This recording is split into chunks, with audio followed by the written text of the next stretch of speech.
as Christian, let's pray for the church. So I've been observing what has been going on online the past few days and few months.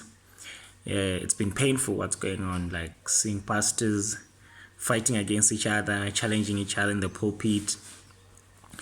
It's been really painful to watch, like what's going on to the body of Christ.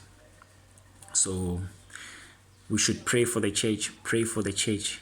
It's better when the world is fighting the church than when the church is fighting itself.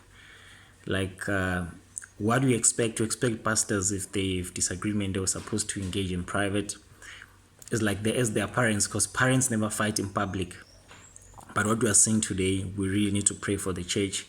It's like pastors' egos are showing up, all these things that are showing up. They're challenging each other, they're saying those, and then they're just responding each other through the social media. They've turned this whole thing into a painful thing to watch, which is really showing that the devil is really attacking the church. So I never wanted to comment on this, but the Holy Spirit prompted to me that let's pray for the church. Let's pray for the church. Let's be intentional about praying for the church, because what is going on is really painful.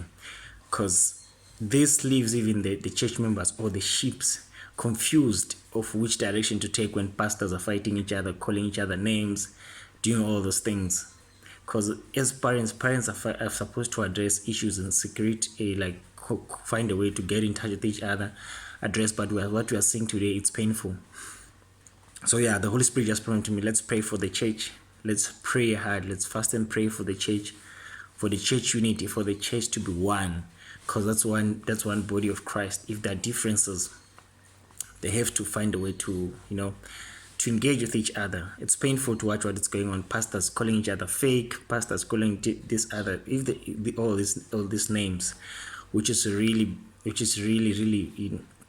corrupting the body of Christ. It's like when the body is now fighting itself, it's really painful. So let's pray for the church. Let's pray for pastors.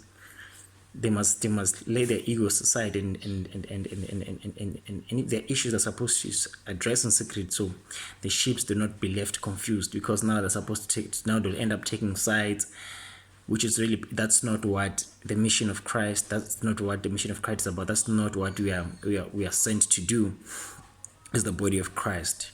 We are supposed to bring everyone closer to Christ, not to create this whatever is happening, like pastors fighting, attacking each other.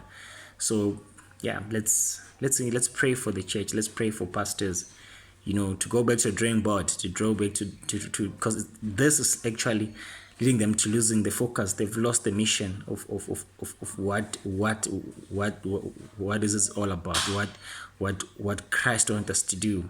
What was the mission from the beginning? So yeah, thought I should share this small message.